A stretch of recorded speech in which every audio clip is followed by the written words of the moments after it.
What an exciting development! After much anticipation, the first components of Starship V3 have finally made their debut, bringing with them a host of significant upgrades aimed at advancing SpaceX's future missions. But what exactly are these upgrades? How will the transition to this new version impact the future roadmap of Starship? And what steps should SpaceX take to ensure a smooth evolution into this next phase? Let's explore all of that and more in today's episode of Great SpaceX. The transition to Starship V2 earlier this year marked a significant milestone in the evolution of the Starship program. Featuring a larger structure, redesigned flaps, an upgraded heat shield, and various internal improvements, this version was expected to push the vehicle's performance to the next level. However, despite all the anticipation, the effectiveness of those V2 upgrades has yet to be fully demonstrated in flight. The space community continues to wait eagerly for concrete results. But that might not be the only major development for Starship in 2025. In fact, another pivotal leap forward, something many anticipated would take years, is now on the horizon. The long-rumored V3 version is no longer a distant concept. Excitement intensified last month when Elon Musk confirmed the progress with a direct statement, "We are honing in on the V3 Starship design."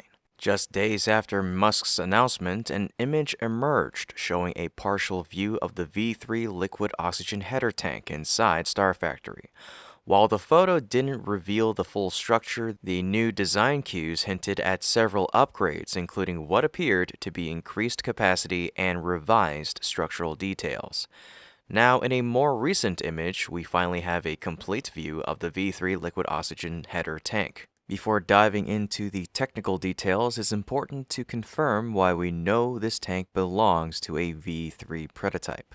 Attached to the tank is a label identifying it as S39, corresponding to the ship intended for the 13th Starship flight.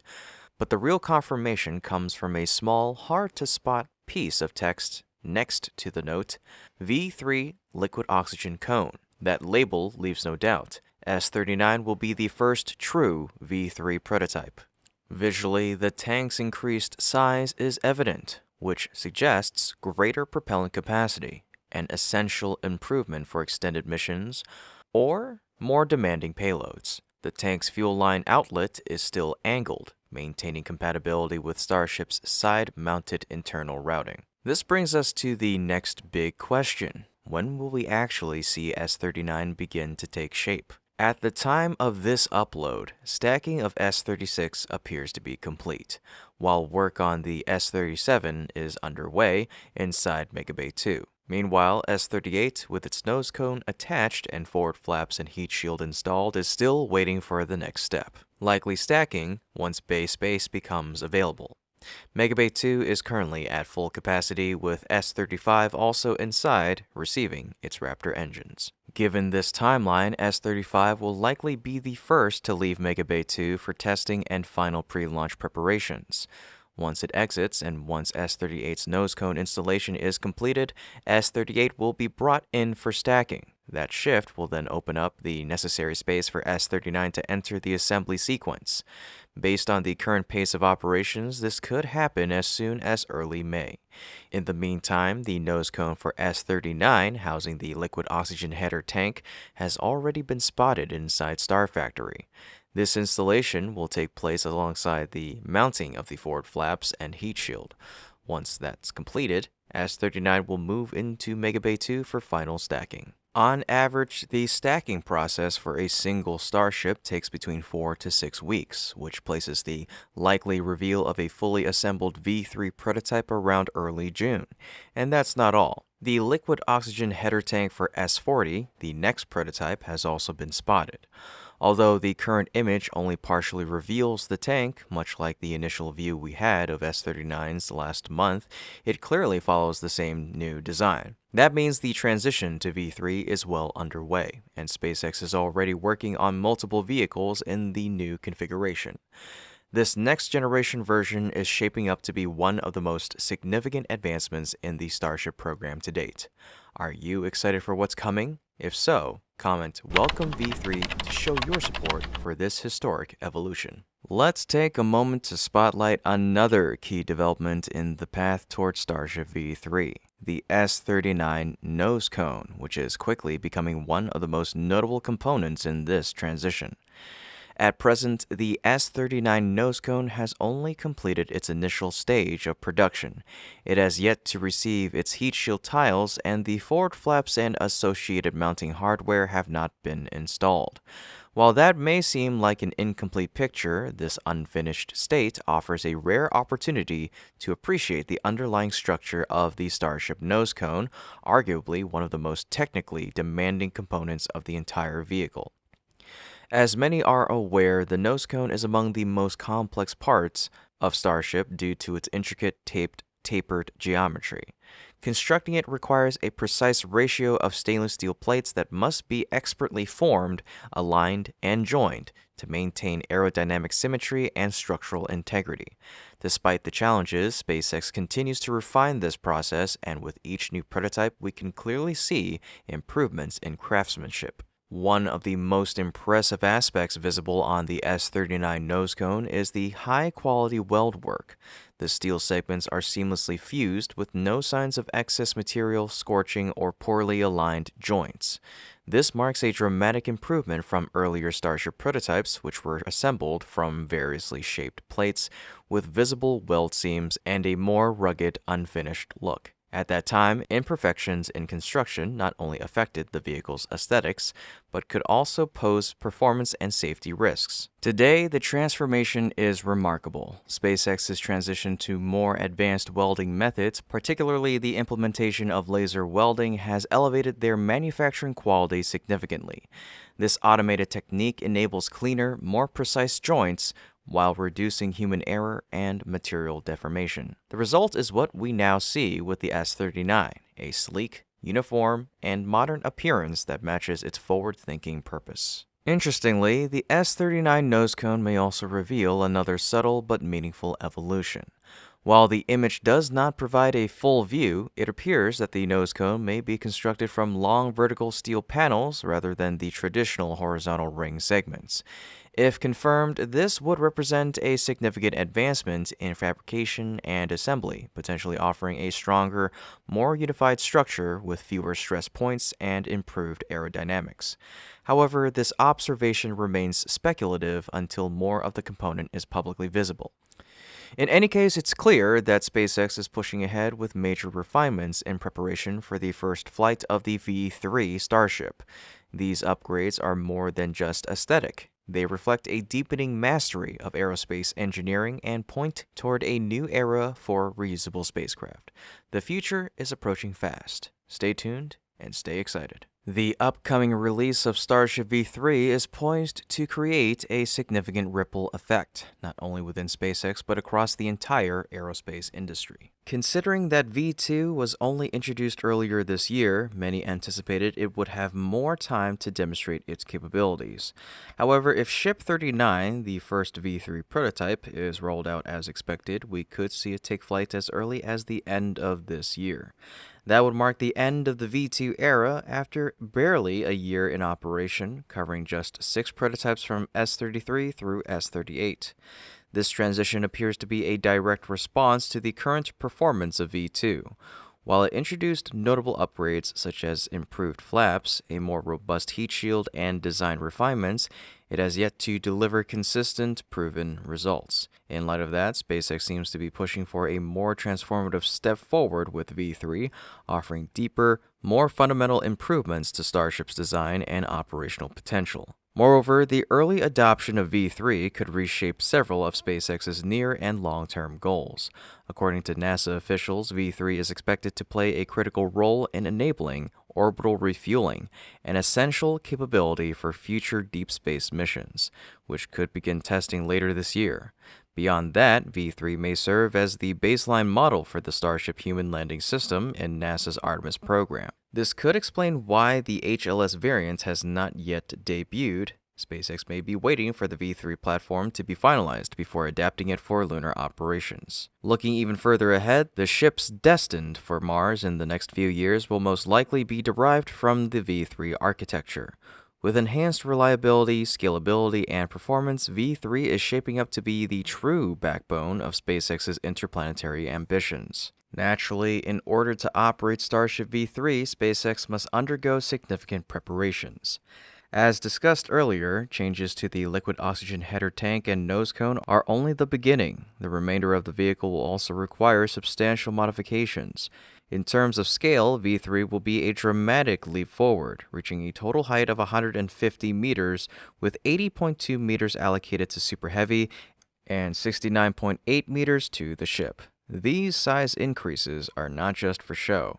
They translate directly into performance. Starship V3 will be capable of carrying 2,300 tons of propellant, while Super Heavy will store approximately 4,050 tons. This major capacity upgrade will allow V3 to deliver more than 200 tons to orbit. As Musk recently revealed, the system will be capable of launching up to 100 tons of Starlink satellites per flight while maintaining full reusability, a key objective for SpaceX's long-term vision. Additionally, V3 will build upon recent V2 innovations, including an improved heat shield, updated flaps on the ship, and enhanced hot staging and grid fin systems on Super Heavy. Perhaps most notably, the V3 version will debut Raptor 3 engines, promising a new level of thrust, reliability, and operational efficiency. To support these changes, SpaceX must begin upgrading the rest of the ship immediately following the nose cone's integration. However, the Super Heavy booster remains behind in development, still in its V1 configuration. The first V2 booster is expected to be Booster 18, which will likely be paired with Ship 38. SpaceX may continue using V2 level boosters with early V3 ships before ultimately transitioning to a dedicated booster V3. Given this phased approach, we may not see a complete V3 stack until mid-2026. Beyond the vehicle itself, numerous ground and support systems must also evolve. The Star Factory production facility will need to ramp up manufacturing speed and efficiency to meet the increased demand. The stacking infrastructure must be upgraded, particularly in height, to accommodate the taller V3 stack. This is already in motion with the dismantling of High Bay to make way for the much larger Gigabay. In parallel, SpaceX will need to reinforce its test and launch infrastructure. The orbital launch mount, flame trench, and water deluge systems will require significant upgrades to withstand the increased thrust and heat of V3 launches. Most critically, the launch tower and chopsticks will need to be extended and reinforced to support the much larger and heavier rocket. There's no doubt an enormous task lies ahead for the SpaceX team, but the payoff promises to be historic. We are on the cusp of a new era in aerospace, led by the most powerful, fully reusable rocket system ever created. Are you ready for what's next? Continuous improvement. That's the hallmark of Starship's development. This year alone, we've witnessed a major leap as the ship has transitioned to version 2, with early signs of version 3 already emerging. But what about the booster? It appears we're on the cusp of another significant milestone. SpaceX has recently made several key revelations pointing toward the arrival of the booster's second version. So when will this new version debut? And what upgrades can we expect? Once again, it's clear that SpaceX has made major strides in advancing the Starship system this year. The introduction of Ship version 2 brought a host of upgrades, signaling a shift toward more refined and capable hardware. However, despite 2 flights with this upgraded version, the results have not yet fully met expectations. This has led to growing anticipation around the next step, Ship version 3, which is expected to include vital systems such as in-orbit refueling, potentially even being tested later this year. Unlike Ship, the Super Heavy booster remains in its original configuration, version 1. SpaceX is even preparing to reuse one of the first-generation boosters, B14, on Flight 9. While it's impressive that V1 boosters are reaching reusability, the transition to a more advanced version is clearly behind the ship timeline. To keep up with overall system evolution, Booster version 2, also referred to as Block 2, needs to roll out soon. Fortunately, there are now signs that this new version is on the horizon. Recently, an intriguing image surfaced showing a new platform located at the Sanchez site. Its shape and build suggest it's meant to support boosters. But curiously, the current V1 boosters don't seem to fit it. This strongly indicates that it's a dedicated support structure for the upcoming booster V2. Further evidence comes from inside the Star Factory, where a new ring stand has been spotted. Given the limited future use of the current V1 booster fleet, B12, B14, and B15 having flown, and B16 and 17 still unflown, the presence of a new ring stand makes little sense unless it's being prepared for the next generation booster. Although no official confirmation has been released, the context implies that SpaceX is preparing to handle an updated Super Heavy design. A closer look at one of the images reveals a label, B18.1 forward ring flange. That detail all but confirms that B18 will be the first booster version 2 prototype. In terms of timeline, things are moving quickly. B16 and 17 are the next in line, likely assigned to flights 10 and 11. If the pattern holds, B18 should debut on flight 12. Assuming SpaceX maintains its approximate cadence of one flight per month, this would place the maiden launch of Booster V2 in July or August. Given that B-17 is likely already stacked, the first components of B-18 should begin arriving at the megabay soon. As SpaceX continues to evolve its hardware with each iteration, Booster version 2 marks the next significant step toward a fully reusable rapid turnaround launch system. So, what improvements will be made in this version? Based on the aforementioned updates, it can be predicted that Booster version 2 will feature an increase in the number of engines. The most feasible change is an expansion from 33 to 35 engines, with the addition of 2 engines to the inner gimbal ring. This upgrade will naturally raise the total thrust output of the Starship system. If SpaceX continues using the Raptor 2 engine for this version, the expected total thrust with 35 engines could reach approximately 8,050 tons. This enhancement is likely designed to support stronger in-flight performance, especially considering that the inner ring engines are critical throughout various flight stages. These engines are not only responsible for liftoff and ascent, but also remain active during stage separation. However, the most crucial function they serve is during landing. The inner gimbling engines are instrumental in decelerating and guiding the booster for a precise touchdown. SpaceX has already achieved remarkable landing precision using just 3 engines, allowing super heavy boosters to land directly on the chopsticks. Nevertheless, the addition of 2 more engines will further optimize this process, particularly as future booster versions, V2 or even V3, will likely be heavier due to design enhancements. In addition to increasing the engine count, SpaceX may also upgrade the engines themselves by introducing the Raptor 3. While Raptor 2 has already pushed the boundaries by producing more than 8,000 tons of thrust, Raptor 3, with an output of 280 tons at sea level, can elevate the booster's thrust capacity to around 9,800 tons. This figure brings the system within striking distance of the 10,000-ton milestone. And this isn't the ceiling. Musk has stated that SpaceX is developing Raptor 3 variants capable of producing up to 300 tons of thrust.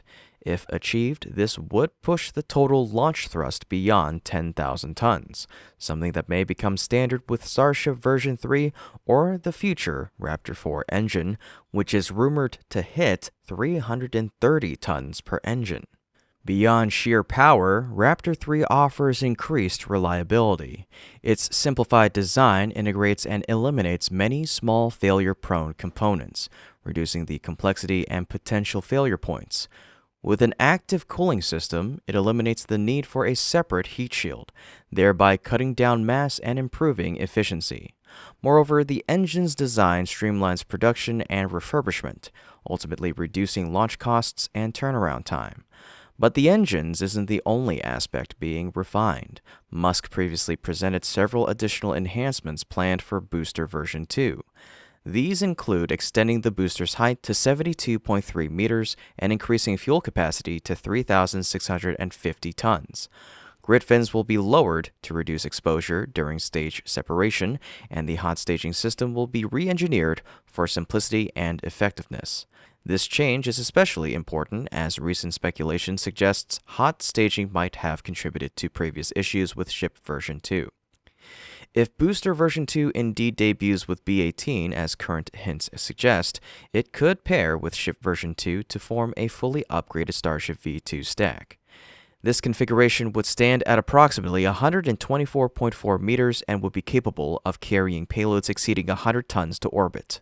However, this pairing may be temporary, as evidence increasingly points toward the upcoming introduction of Ship V3 will bring dramatic changes. It's expected to reach a height of 69.8 meters, significantly boosting fuel capacity to around 2,300 tons and further enhancing payload capabilities. Like Booster V2, it will also feature an increased engine count, going from 6 to 9 engines, including 3 new vacuum-optimized Raptors. This upgrade will provide a substantial thrust boost, especially important for upper stage orbital performance. And just like the booster, Ship V3 will benefit from the transition to Raptor 3 engines, which will improve reliability, simplify manufacturing, and enhance performance, all of which are necessary as SpaceX works to address the issues seen in the earlier V2 flights.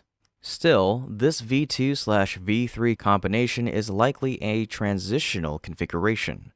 The long-term objective is clearly to pair BV3 and SV3, forming the most optimized and capable version of Starship to date. This final version will stand around 150 meters tall, with a payload capacity expected to exceed 200 tons. This configuration is envisioned as the standard for future missions, orbital refueling operations, deep space cargo transport, Mars landings, and possibly even interplanetary travel beyond Mars. With the first signs of Booster V2 emerging, it's clear that SpaceX is entering another leap forward in its rapid development cycle. Are you looking forward to this release? Let me know with a Booster V2 in the comments section down below. And now we move to our last but exciting update on the Artemis II mission. On the 3rd of April, NASA officially unveiled the mission patch for Artemis II, marking another significant milestone in the journey back to the moon. Compared to the Artemis I patch, the new design is widely praised for its aesthetic quality and its ability to meaningfully represent the mission's objectives. Staying true to the branding of the Artemis program, the patch retains the distinctive A-shaped frame, but expands upon it with a deeper symbolic narrative. One of the most compelling features of this patch is the stylized abbreviation AII, which, when read out loud, can be interpreted as all. NASA explained this creative choice by stating, "This patch designates the mission as AII, signifying not only the second major flight of the Artemis campaign, but also an endeavor of discovery that seeks to explore for all and by all." This clever representation reinforces Artemis II's broader goal, to serve as a mission for all humanity, echoing the inclusive vision that space exploration should benefit every person on Earth. The patch is also a beautiful blend of past, present, and future. Its shape pays tribute to the overarching Artemis program logo, with the red trajectory line forming the crossbar of the A, symbolizing the flight path from Earth to the Moon. Within the patch's border is an artistic depiction of the iconic Earthrise, the image captured by the Apollo 8 crew during the first human journey to lunar orbit.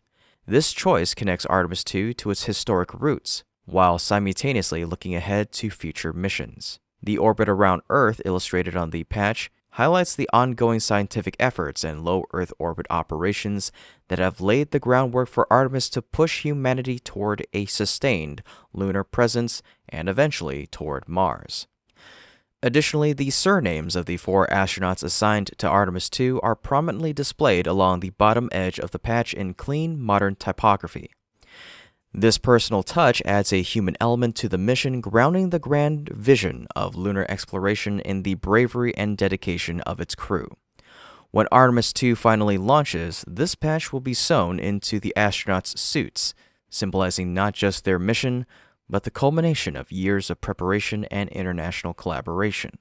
Its primary goal is to carry 4 astronauts on a lunar flyby, where they will circle the moon and then return safely to Earth. This will mark the first crewed mission of the Artemis program and the first time humans have traveled that close to the moon since the Apollo 17 mission in 1972. Behind the scenes, spacecraft preparations are well underway. The solid rocket boosters for the Space Launch System are being stacked, and soon the Orion spacecraft will be integrated onto the SLS for further testing. However, concerns are surfacing about Orion's progress, with some analysts raising questions about whether it'll meet its development and testing milestones on time. Despite these uncertainties, the release of the Artemis II mission patch has renewed public excitement and support for the moon-bound mission. This patch is more than just a logo. It's a symbol of ambition, unity, and a shared human journey toward a new era of space exploration. It's happening. Construction at Pad B is entering its most critical phase with major progress on the Flame Trench. Meanwhile, Pad A may be seeing some unexpected changes on the horizon. At the same time, SpaceX continues to demonstrate its dominance by setting a new reuse record with the Falcon 9. Thanks to this achievement, SpaceX has been selected to launch the next lunar lander mission, further cementing its leadership and vital role in the space industry. We've reached April of 2025, and SpaceX has already achieved an impressive milestone with 8 Starship flights under its belt. The era of regular, high-frequency Starship launches is fast approaching, bringing us ever closer to some of the company's most ambitious objectives, including catching both stages mid-air.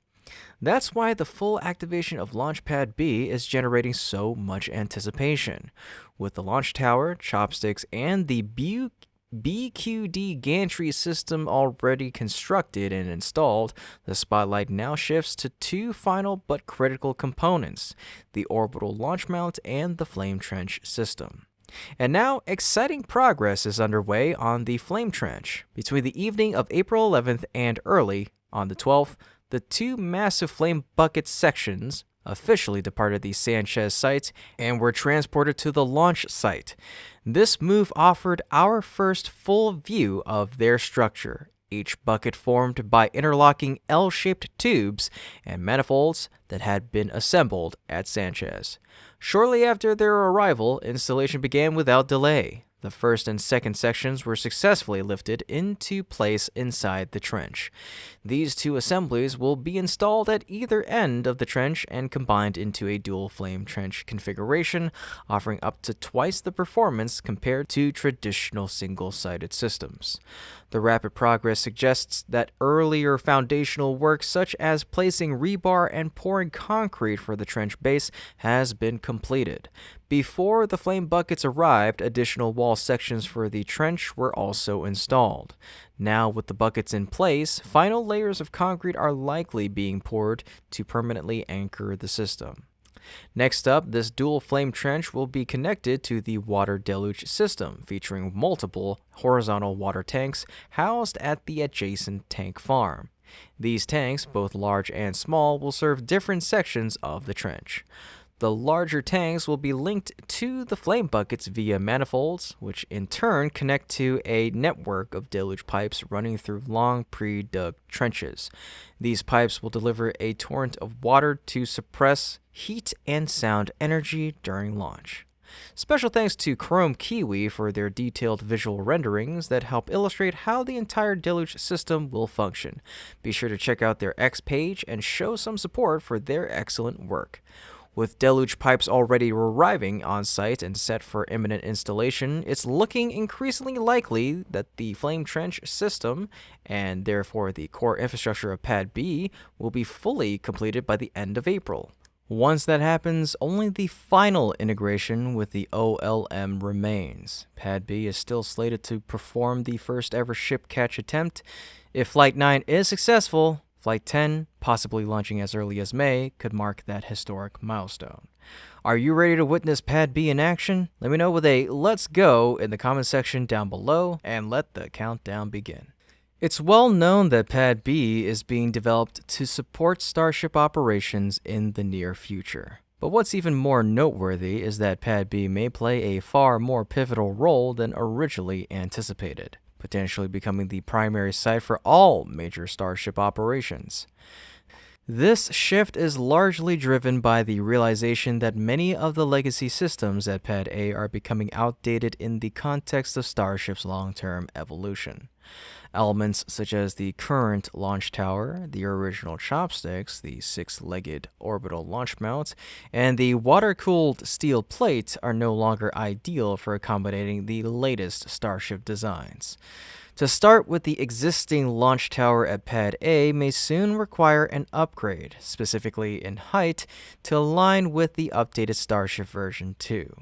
Looking further ahead, there are even predictions that Starship version 3 could debut within this year, which would almost certainly require a significantly taller tower structure. Elon Musk has also commented on the chopsticks design at Pad A, noting that it feels overly long and cumbersome. Future iterations of the system, like those being implemented at Pad B, are expected to be shorter, sleeker, and more efficient.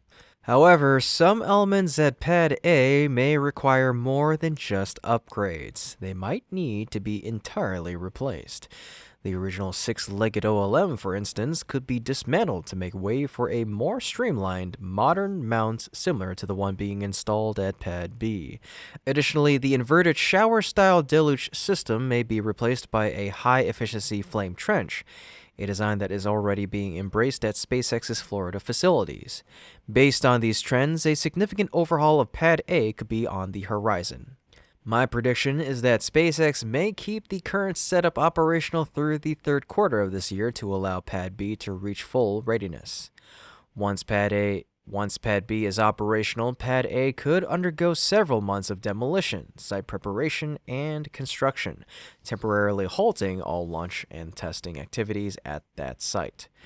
Naturally, any transition of this scale would need to be timed carefully to avoid disrupting Starship's overall launch cadence. But if all goes to plan, Pad B will be ready to shoulder the full workload during Pad A's downtime. Ultimately, this evolution presents a critical opportunity for Pad B to prove its design and operational capabilities. If SpaceX achieves success with its upcoming missions from Pad A, the transition to Pad B may be smoother and more efficient than expected. So stay tuned. The coming months will be key for both launch systems. Let's move on to a significant update on SpaceX's Falcon 9 and its latest record-setting achievement in reusability. At exactly midnight Eastern Time on the 14th of April of this year, SpaceX successfully launched a Falcon 9 rocket from Space Launch Complex 40 at Cape Canaveral Space Force Station. The mission carried 27 Starlink V2 mini-satellites into low Earth orbit, further bolstering SpaceX's ever-expanding satellite internet constellation. Continuing the streak of favorable conditions, the 45th Weather Squadron forecasted a greater than 95% chance of good weather at liftoff, an ideal setup for a smooth launch. But beyond the perfect weather and the steady rhythm of Starlink deployments, what truly made this decision stand out was the historic feat achieved by the booster. Just over 8 minutes after liftoff, the booster B-1067 successfully landed on the drone ship Just Read the Instructions stationed in Atlantic Ocean. This marked the 115th successful landing on JRTI and the 431st overall booster landing for SpaceX. More impressively, it was the 27th flight of Booster B-1067, setting a new all-time record for the most reuses of a single orbital-class rocket. Originally debuting with the CRS-22 mission back in June of 2021, B-1067 has since built an impressive track record across a variety of missions, including crewed flights, satellite deployments, and now multiple Starlink launches.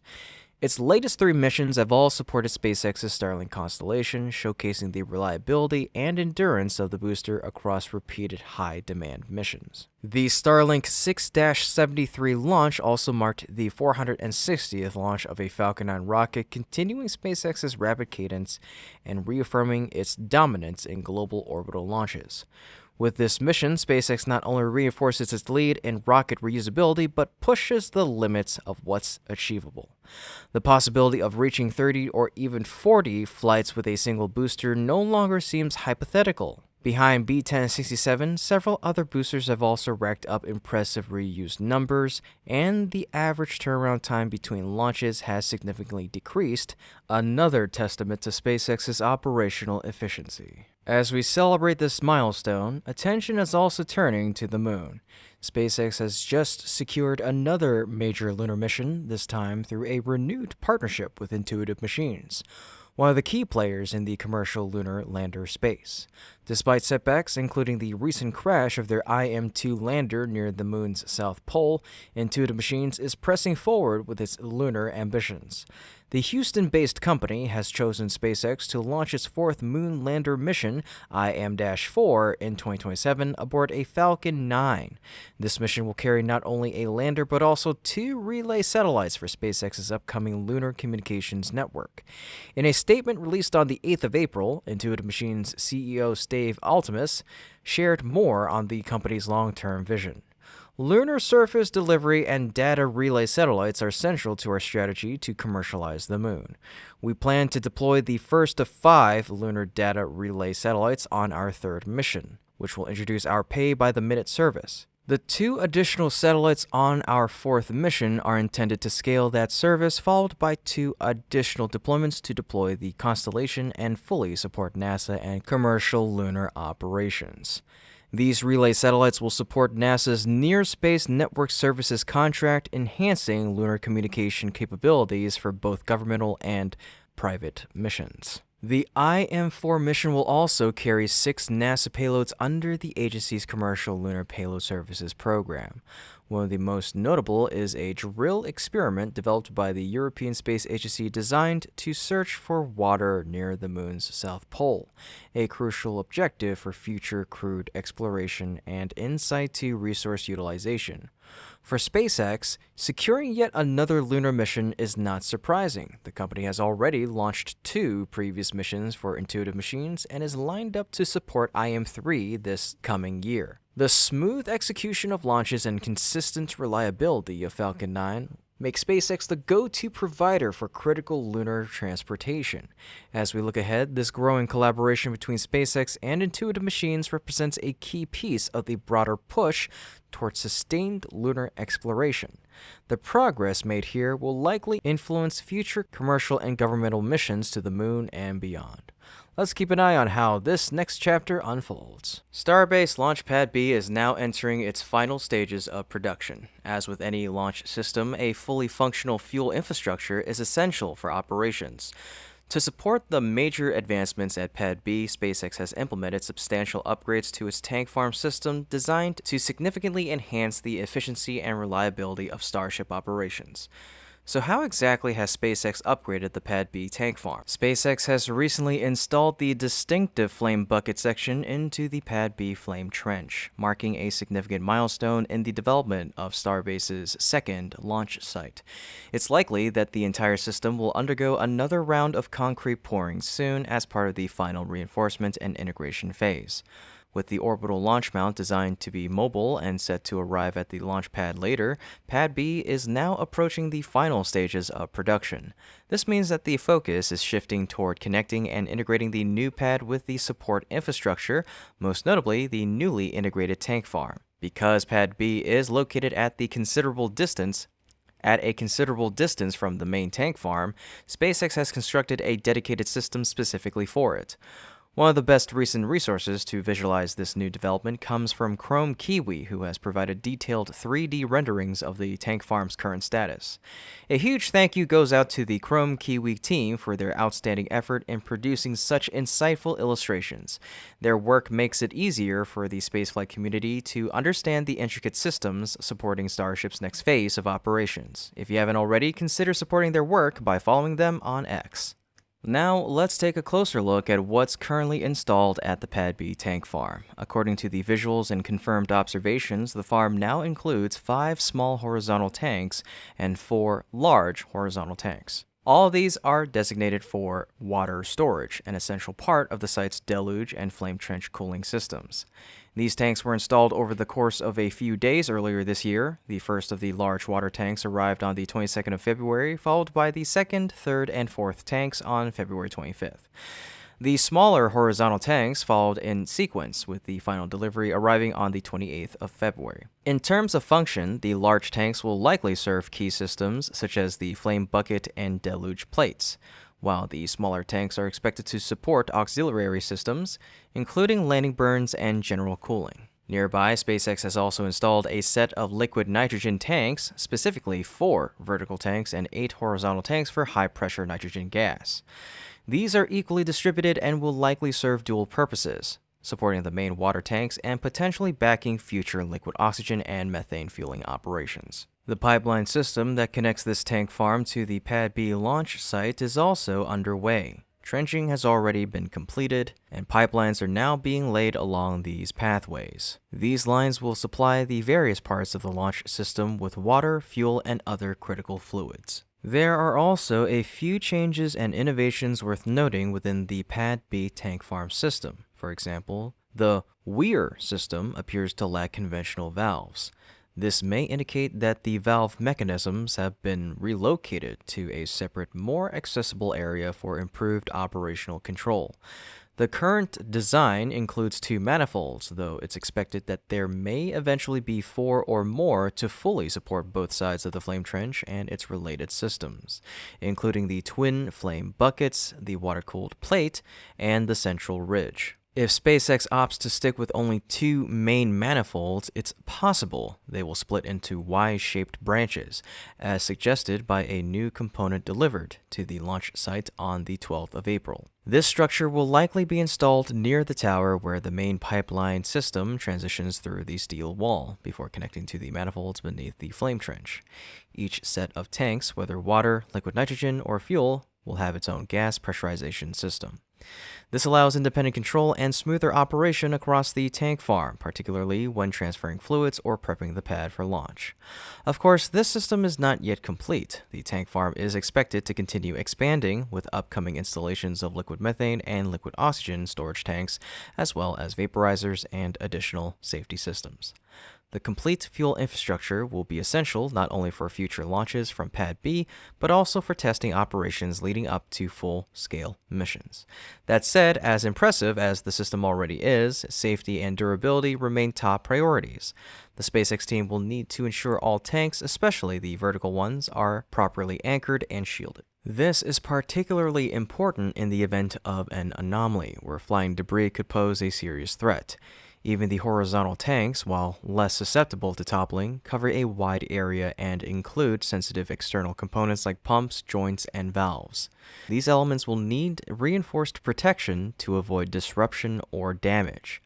Looking ahead, with most of Pad B's major structures now in place and the OLM expected to arrive soon, SpaceX appears to be targeting operational readiness by May or June. That means the tank farm should be completed this month or next to ensure alignment with the broader launch schedule. Once the connections are fully established, integrated testing can begin, setting the stage for Pad B's inaugural Starship mission.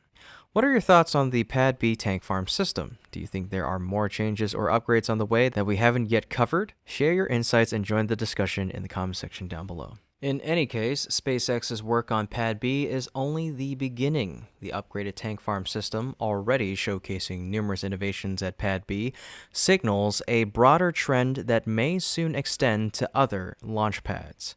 While it's still unclear whether SpaceX intends to consolidate operations by using a single tank farm to support multiple pads in the future, current developments suggest a continued preference for separate, dedicated tank farms for each pad.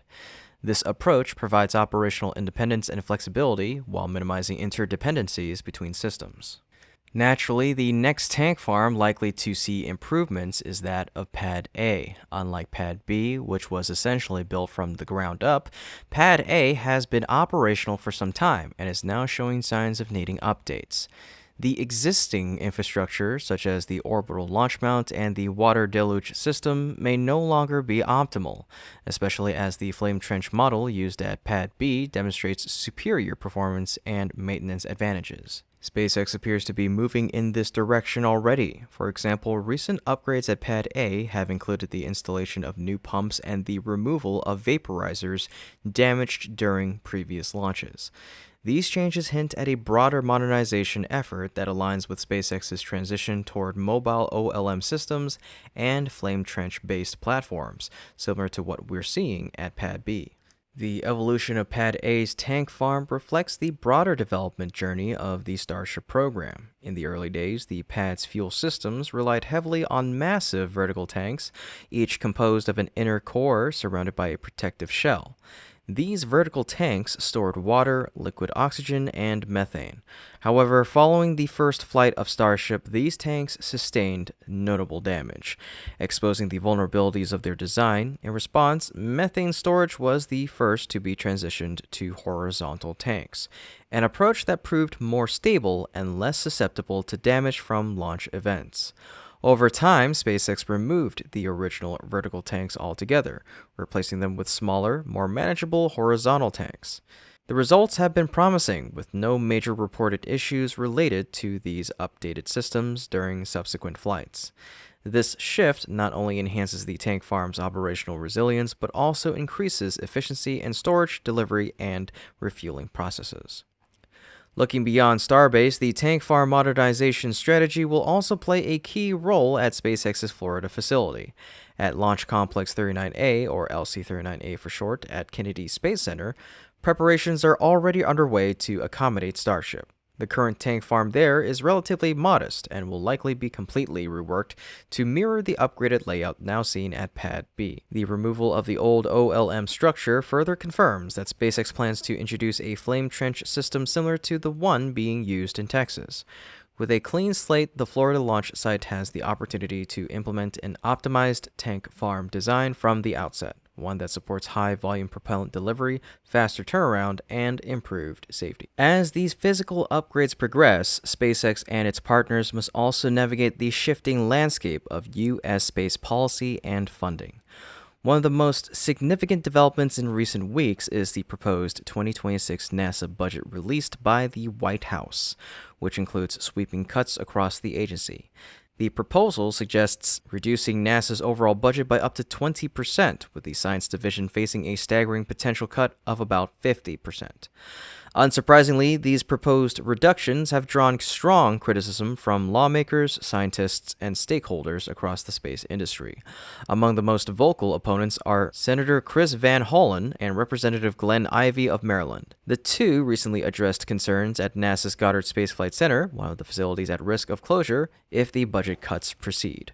Senator Van Hollen emphasized the far-reaching consequences of slashing science funding. If you cut the science programming in half, you hurt our country in many ways. You hurt our national security, you hurt our innovation economy, you hurt our leadership around the world. He continued by framing the decision in the context of global competition. China is already working on mimicking the success of the U.S. space program over time, including the success of our space science programs.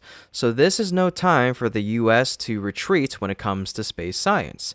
Representative Ivey echoed these concerns, stressing the urgent need to maintain technological leadership. Are we going to decide that we want to continue to maintain the lead in science and technology over the rest of the world or not? Because right now, China's right at our heels. They're pushing resources and investment far beyond what the United States is doing. These statements highlight a recurring theme in the debate: the perceived threat of China's rapidly advancing space ambitions. From its Tiangong space station to its lunar program and long-term Mars plans, China is positioning itself as a serious contender for global leadership in space exploration. Many argue that now is not the time for the U.S. to scale back, especially not in science and innovation, the very pillars that have maintained its edge. That said, the proposed cuts are not without context. Critics of NASA's budgetary practices point to inefficiencies in large-scale projects like the Space Launch System, the Orion capsule, and the Mars Sample Return mission. These programs have often experienced cost overruns and delays, raising questions about how effectively taxpayer money is being utilized. Ultimately, whether the proposed cuts move forward and which programs are affected remains uncertain. The budget must pass through Congress, where bipartisan disagreement is already heating up. The debate will likely hinge on how to balance fiscal responsibility with national interest in scientific advancement and global competitiveness. How about you? What are your thoughts? Do you support the proposed cuts, or do you believe space science and exploration deserve continued investment, even increased funding? Are there specific programs you feel should be prioritized or protected from budget reductions? Join the conversation and share your perspective in the comments section down below. Catching ship? It might sound unbelievable, but it could soon become reality. The big question on everyone's mind is SpaceX truly ready for this historic attempt? Right now, all signs point to yes. SpaceX is rapidly upgrading key systems at the launch pad, pushing forward with groundbreaking improvements to make this possible. So, how close are they? What critical upgrades are paving the way for this bold move? We've all been on an incredible journey with Starship, witnessing its rapid evolution from explosive test flights to controlled landings in the sea, and even the jaw-dropping moment when Super Heavy was caught by the Mechazilla arms. Now we're on the verge of yet another historic milestone, catching ship. Could it happen soon? There's plenty of skepticism, but I'd say it's possible. With the results of Flight 8 in, Flight 9 will build on its objectives, including another ocean landing of the Starship upper stage. The mission aims to validate several key upgrades: payload deployment, engine relight in space, improved re-entry with upgraded heat shields and flaps, and more. These are crucial steps toward the first attempted catch of the Starship, likely on Flight 10. Flight 10 is expected to feature S-36, which includes a full landing pin system, unlike S-35, which only had a simulated version. This reinforces the possibility of a full-scale catch attempt. S-36 will likely pair with B-16, originally scheduled for Flight 9 but replaced by B-14, likely for focused testing ahead of recovery attempts. Meanwhile, ground systems are also advancing. SpaceX recently conducted the highest test yet of the chopsticks, pushing the system's limits in preparation for future catches and supporting critical tasks like two-stage stacking. Altogether, Flight 9 marks a major step in readiness for full reusability, paving the way for more ambitious milestones starting with Flight 10. SpaceX has also been making significant progress on the infrastructure needed for catching ship, particularly with Chopsticks Pad B. This system appears to be dedicated to ship catching, as Chopsticks Pad A isn't designed for this purpose. The chopsticks have already been installed on the launch tower, and additional components, including actuators, ramps, and cladding systems, have been integrated. SpaceX has been actively testing these systems, with notable progress in recent weeks. Chopsticks Pad B moved for the first time as its left arm opened. Then, on the 26th, and again on the 28th, the arms were seen lifting in test movements, confirming that the system is operational. Of course, further testing is required, particularly a weight pressure test using orange water bags to simulate the load of a returning ship. However, the overall progress suggests that the system is approaching readiness, making a catching attempt this month increasingly feasible. A major concern is that the orbital launch mount system isn't finished yet, but here's the thing. Catching ship may not require a fully completed OLM at all. Once caught, the chopsticks can simply lower ship onto a stand positioned below. The current setup next to the tower suggests that a mobile OLM is being developed, which could allow SpaceX to proceed without the full launch mount in place. A temporary cover or alternative support structure could be used to facilitate post-catch procedures. If SpaceX is fully committed to this attempt, it could happen much sooner than expected. Booster 16 has already been transported to Massey for cryogenic testing, and S-35 is likely to follow soon. Once they pass testing, they'll undergo static fire tests, installation, and integration checks. Additionally, B14 is expected to be reused for this flight, which will further accelerate preparation efforts. If everything proceeds as planned, a second Starship launch this month is absolutely within reach. This would be a game-changing moment for SpaceX and the space industry as a whole. Successfully catching ship would mark a significant step toward achieving full reusability, something that has never been done before. The ability to recover and reuse both stages of Starship is essential for bringing down launch costs and making large-scale space operations sustainable. But the significance goes beyond just this one test. If Flight 9 launches this month, it will mark the first time SpaceX has achieved a 2 Starship flight per month cadence. This would be a huge milestone, signaling that the Starship program is entering an era of frequent and routine flights. With each successive launch, SpaceX gains valuable data, refines its systems, and moves closer to making Starship the workhorse of the future, capable of everything from satellite deployments to interplanetary missions. Of course, catching ship won't be easy. Unlike Super Heavy, which has already undergone a catching test, ship is lighter, faster, and more aerodynamically complex. The timing, alignment, and control required for a successful catch will be extremely demanding. However, if there's one thing we've learned from SpaceX, it's that they don't shy away from ambitious challenges. So, are you excited for this first ever attempt to catch ship? Reply, "Let's do it," in the comment section down below. Then, like the video and subscribe to our channel to stay updated on SpaceX's groundbreaking journey. Although the orbital launch mount may not play a direct role in the upcoming ship catching effort, it is still making significant progress with several major upgrades. The advancements taking place at Pad B suggest that SpaceX is preparing for a future of more frequent and efficient launches, with improved infrastructure to support the demands of Starship operations. In recent days, multiple water tanks have been transported to the site where they will be integrated with the water deluge flame trench system.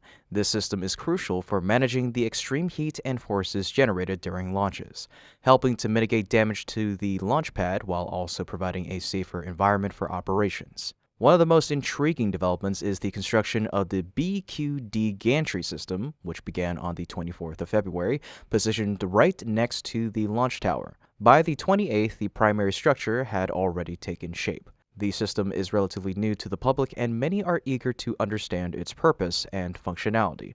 Fortunately, Louis Nagg and his team recently released detailed 3D renderings of the BQD gantry, providing valuable insights into its design. These images offer a clearer understanding of how this new structure integrates with the existing launch infrastructure. A big thank you to Louis Nagg and his team for their dedication in creating these incredible visualizations.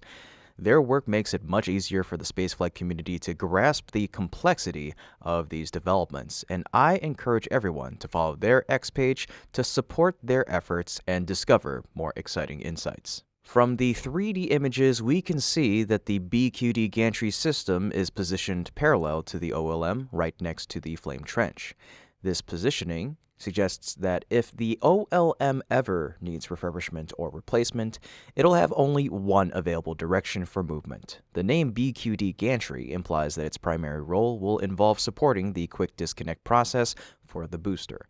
However, the exact mechanics of how this system will interface with the OLM remains unclear. If anyone has additional insights into this, feel free to share your thoughts in the comments section down below. Discussions like these help everyone gain a deeper understanding of SpaceX's evolving technology. Meanwhile, the OLM itself is also undergoing significant modifications. The 3D models indicate that it'll be reinforced with steel plates, likely to improve durability and enhance drainage capabilities. A drainage system has also been incorporated beneath the OLM, with early predictions suggesting it could house hydraulic pipes, electrical equipment, or even elements of a detonation suppression system that operates using water and nitrogen. While we need to wait for actual hardware installation to fully confirm these changes, it is clear that the OLM is being designed with adaptability in mind. The flexibility of this system will likely play a key role in supporting the Starship launch process in the near future.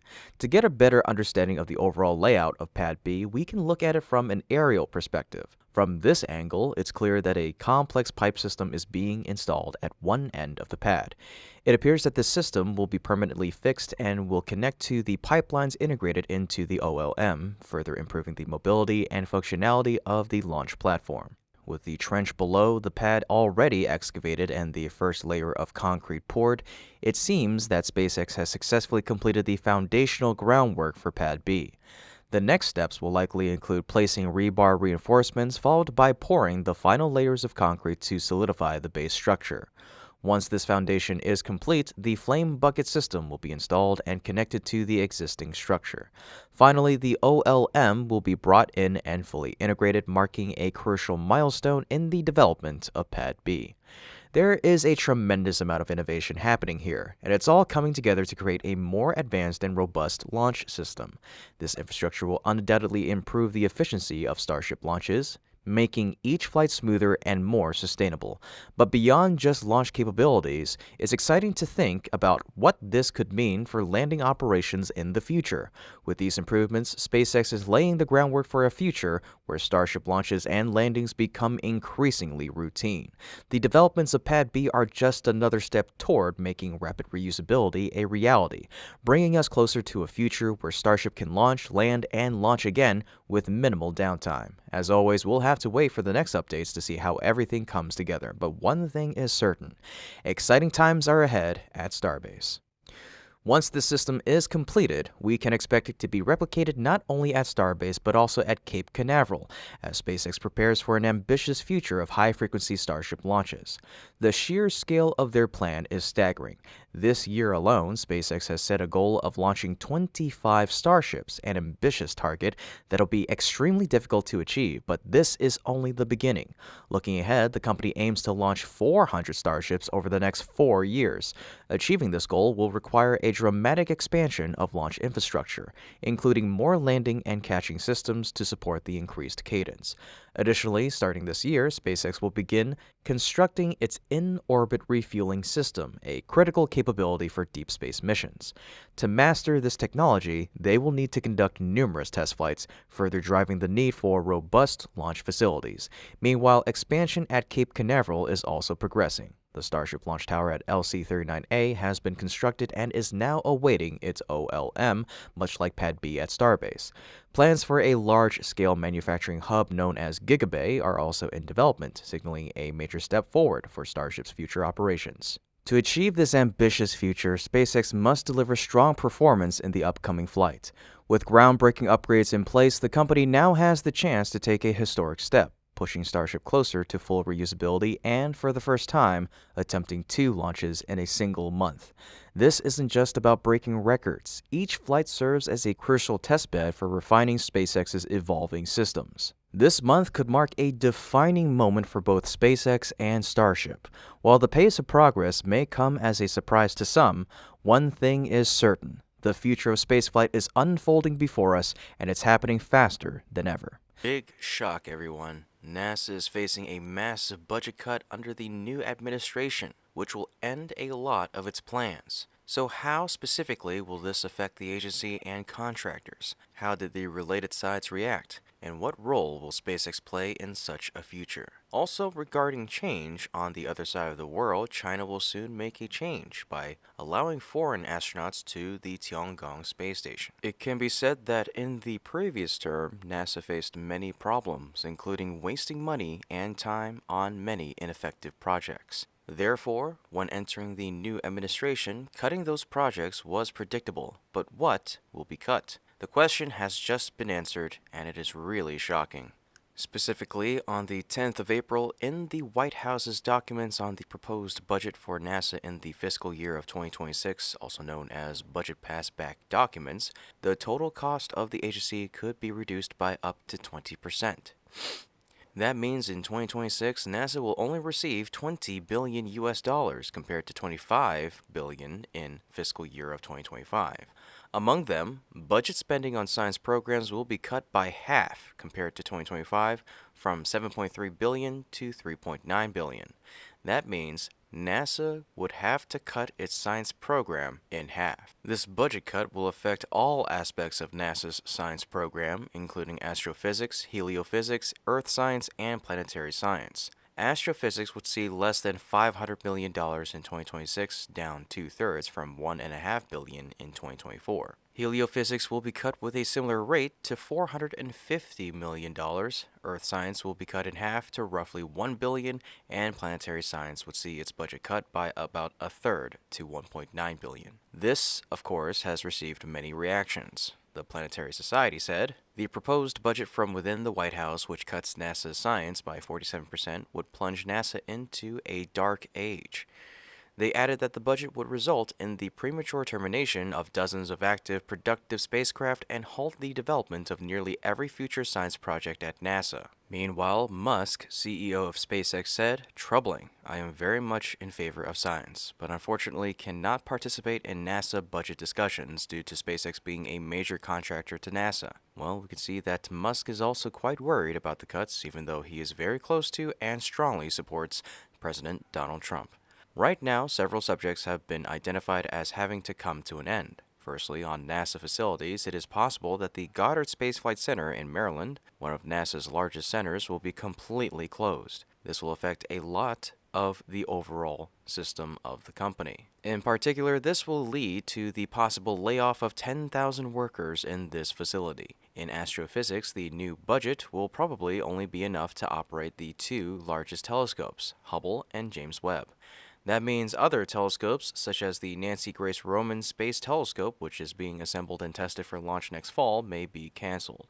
This telescope took 20 years and $4 billion to build. The Chandra telescope, which was not mentioned, is also likely to see significant cuts to its operating costs. In response, Casey Dreer, chief of space policy at the Planetary Society, said, "We would see, in this case, the majority of active science missions and in-development science missions completely wiped out.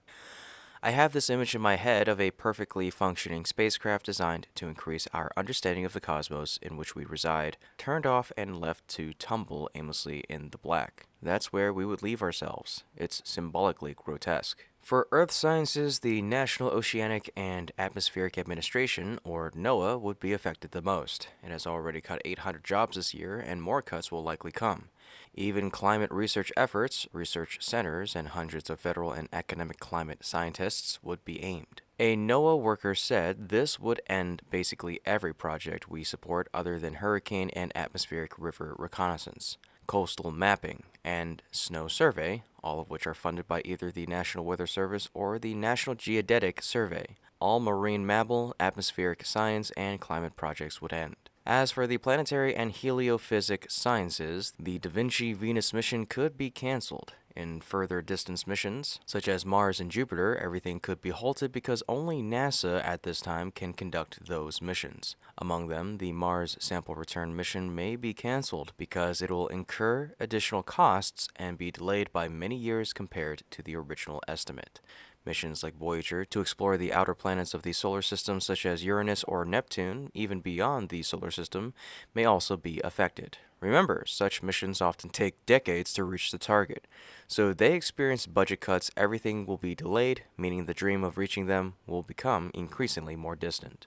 But what I'm more concerned about is whether the moon missions will be affected when SLS and Orion have been criticized a lot. The financial burden of SLS is staggering. NASA spent over $10 billion developing the rocket for Artemis 1, with additional billions allocated for launch systems, contractor payments, and mission operations. Given the expanded scope of Artemis 2, there is little reason to expect costs to decrease. This raises concerns about the long-term sustainability of the program, especially as NASA shifts toward more cost-effective commercial alternatives like SpaceX's Starship. In terms of hardware reliability, major issues continue to emerge. A key example is the Exploration Upper Stage, or EUS, developed by Boeing for future SLS Block 1B missions. Despite its importance, the EUS has faced repeated delays and technical setbacks, highlighting broader concerns about Boeing's ability to deliver high-quality components on time. These ongoing struggles cast doubt on SLS's future, particularly given its already delayed timeline. Given these challenges, rumors of an SLS cancellation have intensified. Many insiders suggest that the likelihood of NASA phasing out the rocket is far greater than its retention. If SLS is ultimately scrapped, Orion could also be on the chopping block, given its numerous technical and cost-related issues. Thus, while recent advancements in Artemis II hardware may suggest forward momentum, they do little to mask the growing uncertainties surrounding SLS. Instead, they likely serve as confirmation that Artemis II will proceed as planned, but may mark the final mission for both SLS and Orion. In short, the cuts will cause a huge mess when there will be a sudden cut in many things in terms of human resources and planning. And we are already through the first quarter of this year, so organizations will only have 3 quarters left to respond before entering 2026.